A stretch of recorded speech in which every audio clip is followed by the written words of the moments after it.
Assalamualaikum warahmatullahi wabarakatuh. Bismillahirrahmanirrahim. Hamdan wa syukran lillah. Salatan wa salaman ala Rasulillah Muhammad ibn Abdillah wa ala alihi wa sahbihi wa mawalah. Amma ba'du.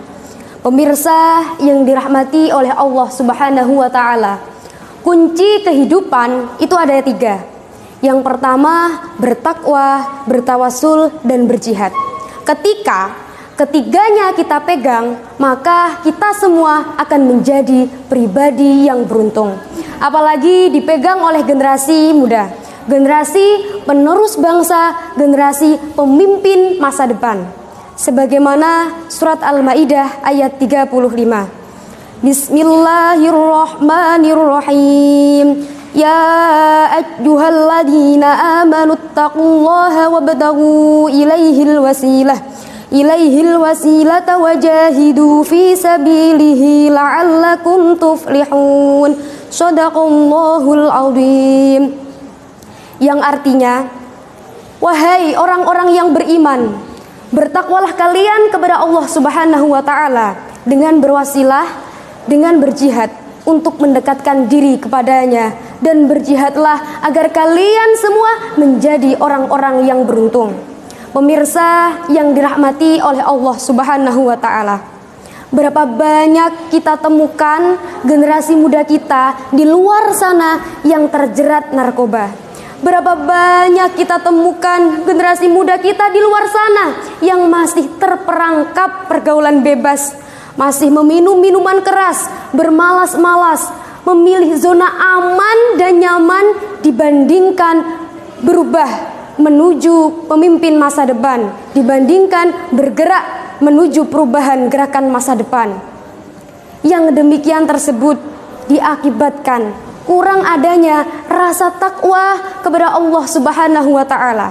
Jika pemuda menanamkan dan meningkatkan rasa ketakwaan kepada Allah Subhanahu wa taala, maka Allah akan membimbing langkah pemuda tersebut menuju langkah-langkah yang positif dan menyatir pemuda tersebut menuju langkah-langkah yang negatif. Pemirsa yang dirahmati oleh Allah Subhanahu wa taala, ketakwaan harus ditanamkan dan harus ditingkatkan pada dalam diri pemuda. Pemuda, generasi penerus perjuangan, pemuda yang memegang teguh ketakwaan, insya Allah bangsa menjadi aman. Pemirsa yang dirahmati oleh Allah Subhanahu wa taala, generasi muda adalah generasi yang gemilang, generasi yang cemerlang, generasi banyaknya visi, misi, dan berjuta-juta ambisi. Mulai dari mengadakan perubahan dalam lingkup-lingkup masyarakat, mulai dari mengembangkan kebudayaan Indonesia dan memperkenalkan kebudayaan Indonesia dalam lingkup-lingkup internasional, dan lain sebagainya yang ingin dilakukan oleh pemuda. Yang demikian tersebut untuk menjaga eksistensi Indonesia dalam kancah dunia. Pemirsa yang dirahmati oleh Allah dan Rasulullah, sebagai santri, calon-calon tokoh politisi, sebagai santri yang berakademisi, harus percaya dengan ini, bahwa sehebat-hebat rencana yang kita buat, sekuat-kuat kita dalam bertekad, dan sebanyak-banyak langkah yang kita dapat, tidak akan terjadi tanpa bantuan Zat yang Maha Rahmat. Maka mari kita hadirkan Allah dalam setiap perjuangan kita. Kita hadirkan Allah dalam setiap hari-harian kita, dan merasa diawasi oleh Allah dalam setiap tindak dan tanduk kita. Pemirsa yang dirahmati oleh Allah dan Rasulullah, yang kedua adalah bertawasul.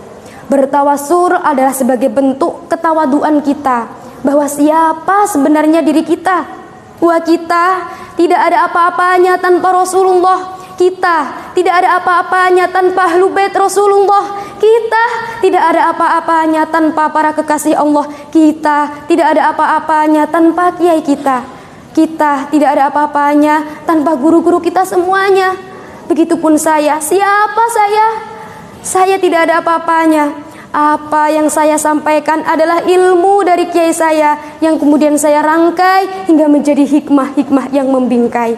Pemirsa yang dirahmati oleh Allah dan Rasulullah, mengisi, mempertahankan Republik Indonesia adalah hak dan kewajiban kita semua, terutama para generasi muda. Bung Karno pernah mengatakan, perjuanganku lebih mudah karena perjuanganku mengusir para penjajah, sedangkan perjuanganmu lebih berat karena melawan bangsamu sendiri. Menegaskan bahwa kita harus bekerja keras dalam berjihad. Dan jihad tidak akan ada rasa sulit jika dibungkus dengan rasa percintaan. Dan jihad tidak akan ada rasa berat jika diselimuti rasa percintaan. Dan jihad tidak akan ada rasa menyakitkan jika dibungkus rasa percintaan. Cinta bermula dari seringnya bersama, dari seringnya bercengkrama, dari seringnya berbicara. Lama-lama akan tumbuh rasa cinta. Begitupun juga dengan Allah Subhanahu wa Ta'ala. Ketika kita sering simbah simpuh kepadanya, ketika kita sering bermunajat di sepertiga malamnya, ketika kita sering menyebut-nebut namanya, dan ketika kita sering menghadirkan Allah dalam hati kita, dalam hari-harian kita, insya Allah yang asalnya tak biasa menjadi terbiasa, karena mulanya cinta dari sering terbiasa, akhirnya tak biasa jika tidak ada. Pemirsa yang dirahmati oleh Allah Subhanahu wa Ta'ala, cinta kepada Allah Subhanahu wa Ta'ala tidak bisa diusahakan dengan sendirinya, lantaran harus ada bantuan dari Allah Subhanahu wa Ta'ala. Oleh karenanya kiai kita mengajarkan, ilahana anta maqsuduna wa ridhaka matlubuna a'tina mahabbataka wa ma'rifataka ya Allah ya Allah ya Allah ya Rabbal alamin.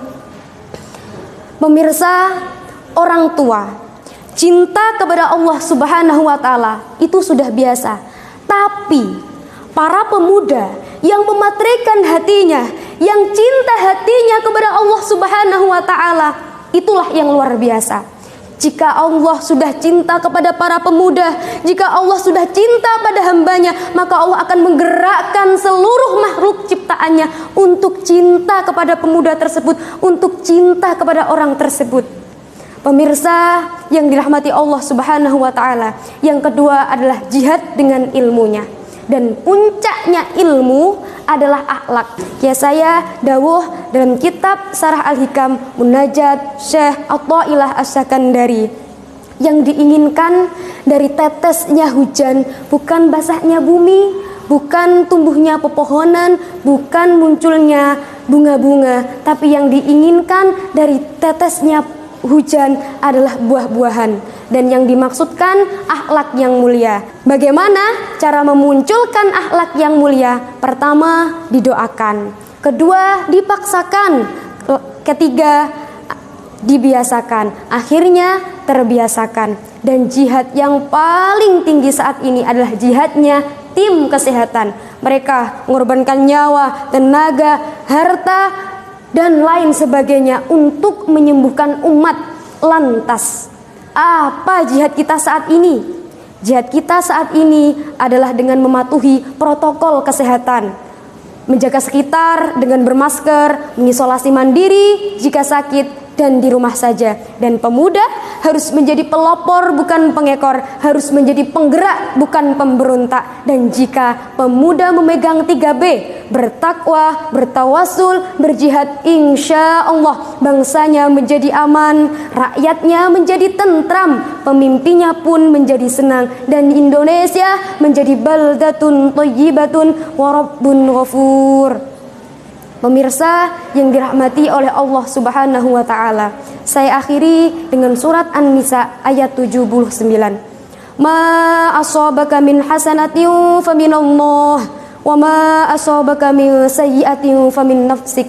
Apa-apa yang baik semata dari Allah, dan apa-apa yang buruk semata dari saya sendiri. Sekian dan demikian. Apabila ada kesalahan, mohon maaf sebesar-besarnya. Akhirul kalam, wabillahi taufiq wal hidayah wal ridha wal inayah. Wassalamualaikum warahmatullahi wabarakatuh.